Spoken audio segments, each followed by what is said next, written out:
Hello students, welcome in my second lecture about plant kingdom regarding to chapter 3rd. Students, plant kingdom से related जो first lecture था उसमें मैंने आपको general introduction दिया था about Robert Whittaker 5 kingdom classification and how we classify plant again in algae, bryophyte, pteridophyte, gymnosperm and angiosperm. तो students कुछ टर्म्स हमारी और इससे रिलेटेड रहती है एनसीईआरटी में, उनको हम कैरी आउट करते हैं. क्लासिफिकेशन सिस्टम की हम बात करें तो earliest system of classification means जब स्टार्टिंग हुई थी क्लासिफिकेशन की तो कैसे क्लासिफाई किया गया था ऑर्गेनिज्म को, कौन कौन से अर्लीस्ट अटेम्प्ट्स थे उनके बारे में आज स्टडी करनी है. तो अर्लीस्ट सिस्टम ऑफ क्लासिफिकेशन को 2 कैटेगरीज में डिवाइड करते हैं, that is artificial system of classification and natural system of classification. Students, artificial system of classification is given by Carolus Linnaeus. I think you are well known with Carolus Linnaeus. That give binomial nomenclature means आप लोगों ने 9th class में भी इसको पढ़ा है कि Carolus Linnaeus ने कैसे ऑर्गेनिज्म को नेमिंग दिया था. मीन्स जैसे हमारे घर के नाम अलग अलग होते हैं लेकिन एक कॉमन नेम होता है, उसी से हम जाने जाते हैं. तो ऐसे कैरोलस लीनियस ने binomial nomenclature, bi means 2, nomial means system. जैसे आप होमो सेपियंस की बात करें तो Homo and sapiens means genus and species को लेके उन्होंने नेमिंग दी थी. तो कैरोलस लीनियस ने आर्टिफिशियल सिस्टम ऑफ क्लासिफिकेशन दिया था और George Bentham and Joseph Dalton Hooker, in short we can say Bentham and Hooker, इन्होंने दिया था नेचुरल सिस्टम ऑफ क्लासिफिकेशन. तो सबसे पहले स्टूडेंट्स हम स्टडी करते हैं about artificial system of classification कि उसमें कौन कौन से फीचर्स हैं, उनकी स्टडी की गई, कौन कौन से पॉइंट उन्होंने लिए थे. तो आर्टिफिशियल सिस्टम ऑफ क्लासिफिकेशन में लीनियस ने superficial morphological character such as habit, color, number of leaves, shape of leaves, etc. सबसे पहले आपको मॉर्फोलॉजी का मीनिंग बता दूं. मॉर्फोलॉजी का मीनिंग होता है to study the external features of any organism, is termed as morphology. Suppose आपने कोई प्लांट लिया, आपने ये प्लांट लिया है सपोज, तो आप इसको सिर्फ बाहर से देखेंगे कि हाँ इसकी लीव्स कैसी है, नंबर ऑफ लीव्स कैसी है, उनका शेप कैसा है और उनका कलर कैसा है, लेकिन आपको ये नहीं पता कि इसकी इंटरनल स्ट्रक्चर कैसी है. तो लीनियस ने क्या फोकस किया था, ओनली सुपरफिशियल मॉर्फोलॉजिकल कैरेक्टर, जो सिर्फ बाहर से ऑब्जर्वेबल कैरेक्टर है, उनको स्टडी किया. अब इसमें लीफ की शेप है, आपने डिफरेंट काइंड ऑफ शेप्स देखे हैं लीव्स के, वो ऑब्जर्व कर सकते हैं. मीजिंग नंबर ऑफ लीव्स डिफरेंट होती है, उनका जो अरेंजमेंट होता है एक प्लांट पे लगने का वो भी डिफर होता है. तो इस तरह से उन्होंने सुपरफिशियल मॉर्फोलॉजिकल कैरेक्टर को इंक्लूड किया. इसी के साथ उन्होंने एक्सटर्नल फीचर के साथ साथ वेजिटेटिव कैरेक्टर और एंड्रोशियम स्ट्रक्चर पर भी फोकस किया. वेजिटेटिव कैरेक्टर में हमने ये वाली जो बातें हैं, हैबिट है, कलर है, नंबर ऑफ लीव्स है, शेप ऑफ लीव्स है, उनको कंसिडर किया. Androecium structure, what do you mean by the term androecium? Androecium is a male sex organ, जिसके लिए हम ये साइन यूज करते हैं स्टूडेंट, और फीमेल के लिए हम हमेशा ये वाला साइन यूज करते हैं. आपको आई थिंक याद आया होगा. और जिसमें मेल और फीमेल मीन्स आगे अभी आपको हम बताएंगे कि जो हर्माफ्रोडाइट होते हैं उसके लिए हम ये वाला साइन यूज करते हैं. ओके, तो यहाँ पर हमने आपको एंड्रोशियम के बारे में बताया कि एंड्रोशियम उसका मेल सेक्स ऑर्गन है. इनकी वेजिटेटिव कैरेक्टर और एंड्रोशियम स्ट्रक्चर, उन्होंने लीनियस ने इन दोनों कैरेक्टर को, वेजिटेटिव कैरेक्टर और एंड्रोशियम स्ट्रक्चर को इक्वल वेटेज दिया. तो इक्वल वेटेज देने से ये हुआ स्टूडेंट्स कि जो वेजिटेटिव कैरेक्टर होते हैं वो इजीली अफेक्ट होते हैं, easily affected by environment. Means environment में कोई भी चेंज होते हैं तो वेजिटेटिव कैरेक्टर है उसके वो चेंज हो सकते हैं, उनमें चेंज आ सकते हैं. तो इसलिए जो आर्टिफिशियल सिस्टम ऑफ क्लासिफिकेशन था ये डिस्कार्ड हुआ. मीन्स की इसको वेटेज थोड़ी कम मिली. उसका रीजन यही था कि दोनों को इक्वल वेटेज देना और वेजिटेटिव कैरेक्टर का इजीली अफेक्ट होना बाय एनवायरमेंट. तो इनके बाद में दूसरा अटेम्प्ट ऑफ क्लासिफिकेशन था जिसमें थोड़ा इम्प्रूवमेंट था, वो दिया था बेंथम एंड हुकर ने, और इसको नाम दिया natural system of classification. Natural system of classification में एक्सटर्नल फीचर्स तो हैं, लेकिन इन एक्सटर्नल फीचर्स के साथ साथ जो इंटरनल फीचर्स है उन पर भी फोकस किया गया, लाइक एनाटॉमी। तो यहाँ पर दो टर्म्स स्टूडेंट्स आपके लिए आज नहीं है, morphology and anatomy. Morphology means only about external features, बाहर से कैसा दिखता है। एनाटॉमी मीन्स इंटरनल स्ट्रक्चर, कि उसका अंदर से कंपोजिशन कैसा है, अरेंजमेंट कैसा है, पूरा अंदर से जब हम उसकी स्टडी करते हैं तब उसको हम क्या कहते हैं, anatomy. Okay, embryology and phytochemistry. External features means morphology भी स्टडी किया, बट उसके साथ साथ इंटरनल फीचर्स मीन्स एनाटॉमी की स्टडी भी की। एम्ब्रियोलॉजी मीन्स साइंस की वो ब्रांच जिसमें एम्ब्रियो डेवलपमेंट कैसे हुआ, अर्ली एम्ब्रियो कैसे था, उसको भी उन्होंने अटेम्प्ट किया। And phytochemistry, phyto is termed used for plants and chemistry, जहां पर आप मॉलिक्यूल्स की कंपोजिशन की बात करते हो हमेशा कि कैसे मॉलिक्यूल्स हैं। तो फाइटोकेमिस्ट्री का मीनिंग क्या हुआ स्टूडेंट्स, मीन्स उस प्लांट का केमिकल कंपोजिशन कैसा है, उसमें जो मॉलिक्यूल्स हैं, मीन्स उसके सेल वॉल है वो किससे बनी है, या जो और स्ट्रक्चर है वो किससे बनी हुई है, कौन कौन से मॉलिक्यूल्स हैं उनकी स्टडी करते हैं। तो ये इनके कंपेयर में, यानी आर्टिफिशियल के कंपेयर में जो ज्यादा वेटेज मिला वो किसको मिला, नेचुरल सिस्टम ऑफ क्लासिफिकेशन। और इसका रीजन क्या है, क्यों मिला, क्योंकि यहाँ इन्होंने सिर्फ मॉर्फोलॉजी के बारे में सोचा, एक्सटर्नल फीचर्स को ऑब्जर्व किया, और साथ ही साथ वेजिटेटिव और एंडोशियम स्ट्रक्चर को एक ही तरह से स्टडी किया, एक ही तरह से वेटेज दिया, और vegetative character easily affected by environment. So this theory was discard and natural system that is given by Bentham and Hooker is acceptable, क्योंकि उसमें एक्सटर्नल के साथ साथ वो एनाटॉमी, फाइटोकेमिस्ट्री और एम्ब्रियोलॉजी की भी बात करते हैं। तो स्टूडेंट्स ये था earlier system of classification, earlier attempts of classification.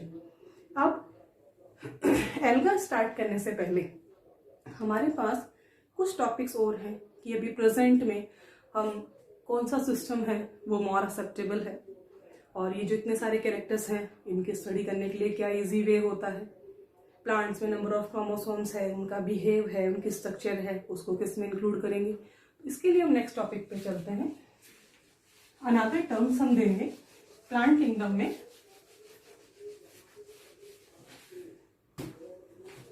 तो स्टूडेंट्स यहाँ पर हम 4 टर्म्स हैं वो स्टडी करेंगे यार। सबसे पहले हमारा phylogenetic system of classification.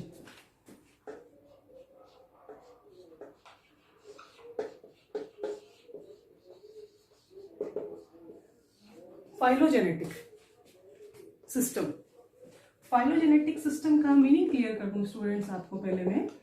Phylogenetic system या फाइलोजेनी क्या मीनिंग होता है इसका, मीन्स मोर एक्सेप्टेबल, यानी अभी आपसे पूछा जाए कि मोर एक्सेप्टेबल जो सिस्टम है वो कौन सा है, तो आप कहेंगे phylogenetic system of classification is more acceptable. Why, because this system is based on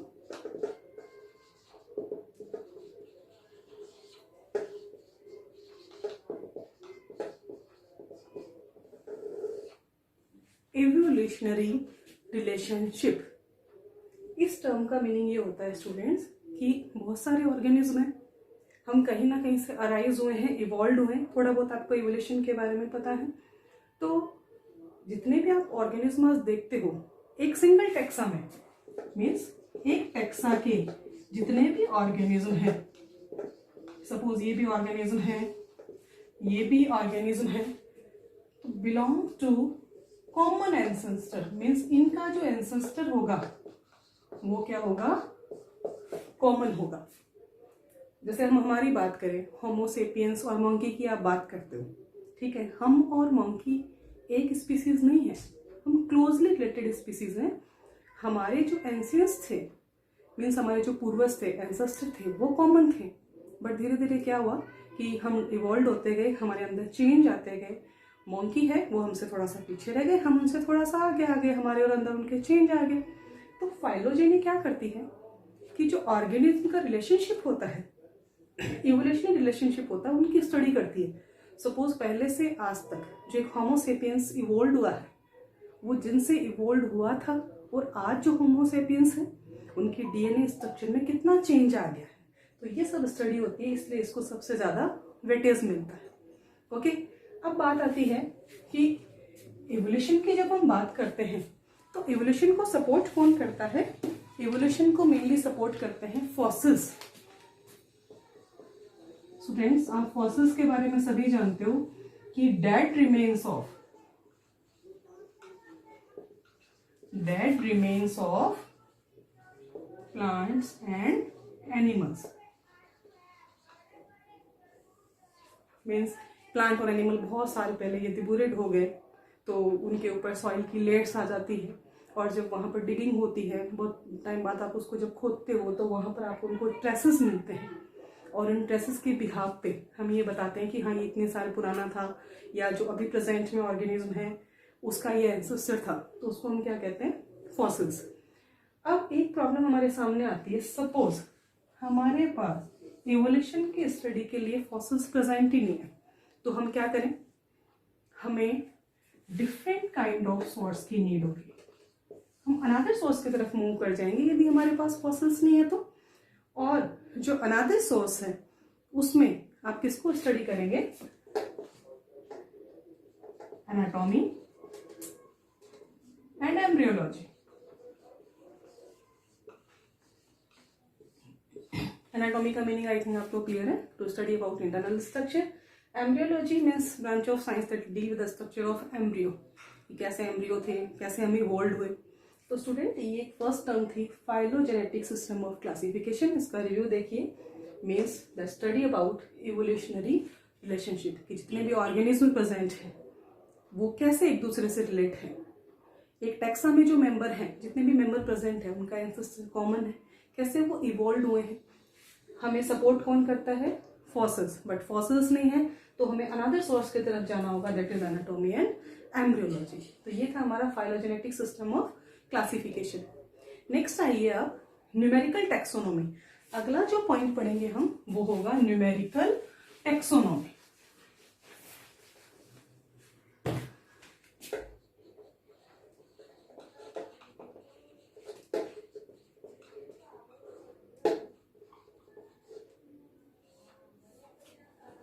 numerical taxonomy, numericals की जब भी बात आती है मीन्स नंबर। ओके, तो न्यूमेरिकल टैक्सोनॉमी में आप क्या पढ़ोगे? सबसे पहले आपको पता है प्लांट्स, बहुत सारे ऑब्जर्वेबल फीचर्स हैं, नंबर ऑफ प्लांट्स है, एक साथ उन ऑब्जर्वेबल फीचर्स का कैसे हम रिकॉर्ड रखें। तो ये जो न्यूमेरिकल टैक्सोनॉमी है, it is carried out by computers.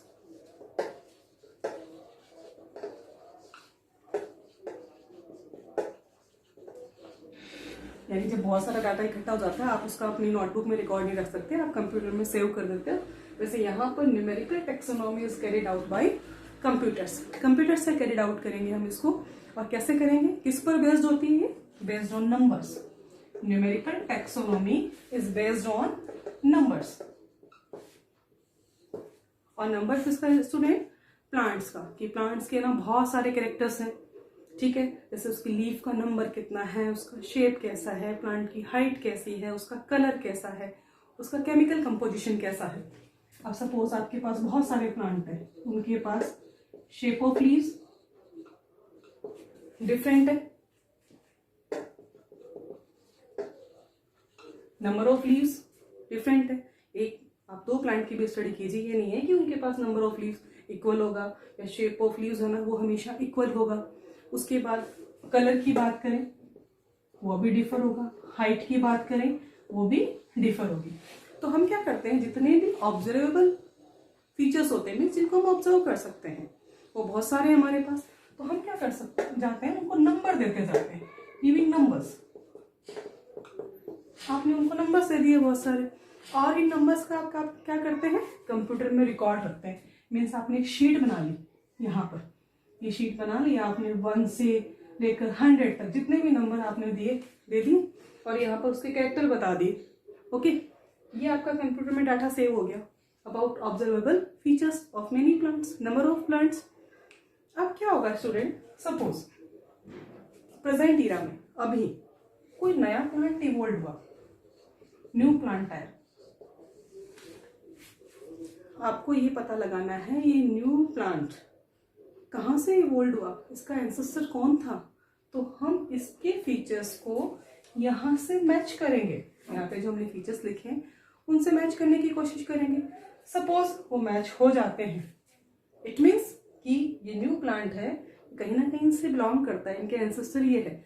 और यदि ये मैच नहीं करते, इट मीन्स कि ये न्यू स्पीसीज अराइज हुई है, मॉलिक्यूलर स्ट्रक्चर में बहुत ज़्यादा चेंज हो चुका है, और ये जो प्लांट है ये इनसे किसी से भी नहीं मिल रहा, ये न्यू जनरेशन है, न्यू स्पीसीज है। तो इस तरह से न्यूमेरिकल टेक्सोनोमी का मीनिंग क्या हुआ, सबसे पहले कैरिड आउट बाय कंप्यूटर्स। क्यों? क्योंकि बेस्ड ऑन नंबर्स है, लॉट्स ऑफ ऑब्जर्वेबल फीचर्स हैं, आप एक साथ उनको स्टडी करने के लिए डेटा उनका कंप्यूटर में सेव रखते हो, अपनी शीट बना लेते हो, हमेशा के लिए सेव रहते हैं, सेफ रहते हैं।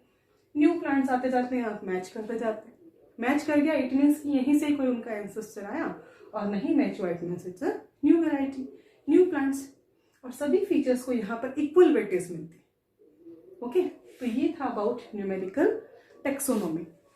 अब दो फीचर्स, दो कैरेक्टर हमारे और रह गए स्टूडेंट, दैट इज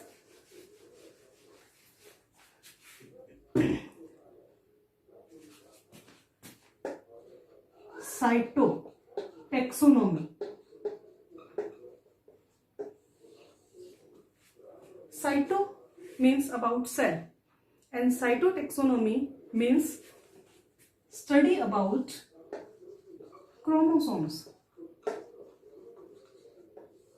Chromosomes आप जानते होंगे, chromosomes क्रोमोसोम की स्ट्रक्चर थोड़ी बहुत आपको पता हो बेटा। बेसिकली हम ये कहते हैं स्टूडेंट्स कि क्रोमोसोम्स जो होते हैं वो एसेंशियल है कैरेक्टर्स को, फीचर्स को।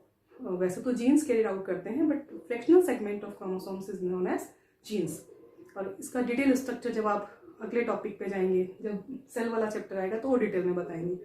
ओके, तो जो साइटोटैक्सोनॉमी में हमें स्टडी करनी है अबाउट क्रोमोसोम, क्रोमोसोम्स का नंबर कितना है। ओके, क्रोमोसोम का नंबर, क्रोमोसोम का बिहेव कैसा है, और क्रोमोसोम की स्ट्रक्चर कैसी है। मीन्स 3 पॉइंट कंसिडर करते हैं हम, chromosome number, chromosome behave and chromosome structure. It is considered in cytotaxonomy.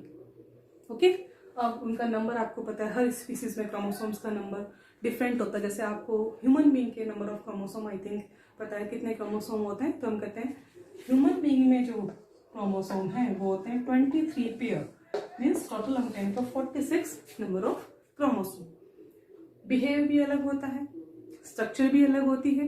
तो ये जब नेक्स्ट चैप्टर हमारा आएगा जिसमें क्रोमोसोम की डिटेल स्ट्रक्चर होगी तब हम आपको बताएंगे। साइटोटैक्सोनॉमी के बाद में अब हम जो नेक्स्ट ब्रांच की तरफ चलते हैं वो होती है कीमोटैक्सोनॉमी। ओके, तो कीमो मीन्स अबाउट केमिकल, यानी इसमें हम ये जो ब्रांच है इसमें किसके बारे में स्टडी करते हैं, अबाउट केमिकल कंपोजिशन। जो केमिकल कंपोजिशन है या केमिकल स्ट्रक्चर है उसके बारे में हमें स्टडी करनी होती है कि डिफरेंट प्लांट्स है उन सबका कंपोजिशन कैसा होता है, क्या उनमें केमिकल स्ट्रक्चर सिमिलर है या डिफरेंट है। तो स्टूडेंट इस तरह से हमने अर्ली अटेम्प्ट्स ऑफ क्लासिफिकेशन किया।